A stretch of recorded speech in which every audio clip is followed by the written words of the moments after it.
OK, parlons maintenant de l'interaction entre les déficits gouvernementaux et la dette gouvernementale. Okay, je vais écrire ça, dette G pour dette gouvernementale. Déficits gouvernementaux, politique monétaire. Donc, dans le cadre ISLM, par exemple, on a ça, on a comme ça, Y, on a notre ISLM, et si le gouvernement, si la Banque centrale a une politique monétaire restrictive, d'une façon ou d'une autre, ça va faire que les taux d'intérêt seront plus élevés qu'ils ne l'auraient été autrement. Okay? Et donc, les taux d'intérêt qui augmentent relativement à ce qu'ils auraient été, qu'est-ce que ça fait, ça, exactement? Bien, ça fait augmenter I, le taux d'intérêt moyen, fois la dette totale, n'est-ce pas?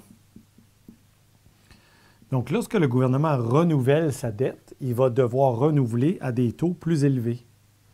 Et donc, ça fait augmenter le service de la dette. Ceci, c'est le service de la dette. Et donc, lorsque le service de la dette augmente, bien, le gouvernement, lui, il subit dans ses finances publiques, si on veut.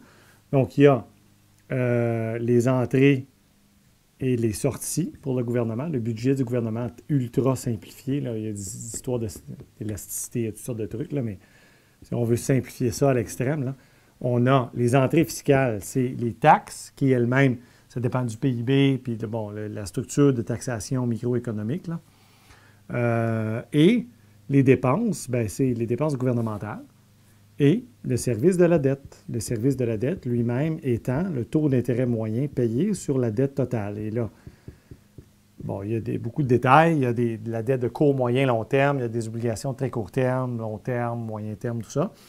Mais on voit tout de suite que lorsque la Banque centrale resserre sa politique monétaire, bien, ça ajoute des pressions sur les dépenses, n'est-ce pas? Les pressions augmentent sur les dépenses et donc le gouvernement va être peut-être obligé de taxer plus ou bien de couper, donc soit augmenter les taxes ou bien de couper dans les dépenses publiques, c'est un ou l'autre. Et donc, ça peut forcer évidemment les choses à devenir difficiles. T'sais. De la même façon, d'ailleurs, j'en profite juste pour mentionner quelque chose, c'est que la dette elle-même, ce n'est pas tant un problème que le service de la dette.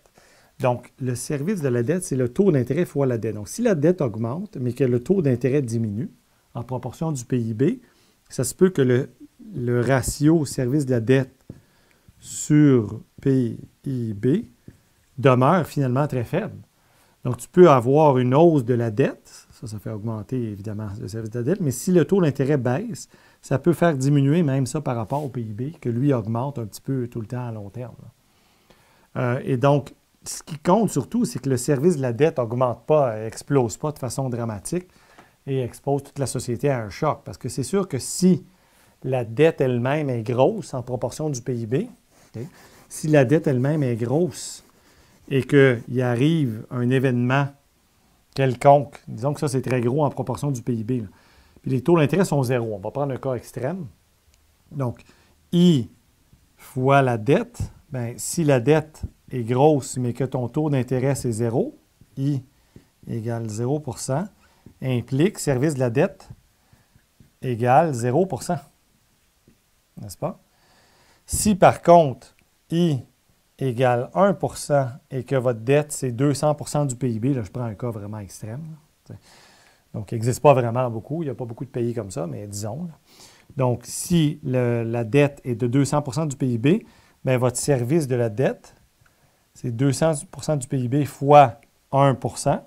Donc, ça donne 2 %. Donc, si votre PIB augmente à moins que 2 % par année, c'est grave parce que là, votre gâteau augmente moins rapidement en grosseur là, que ce que vous mangez juste en intérêt, juste en paiement d'intérêt sur la dette, le service de la dette.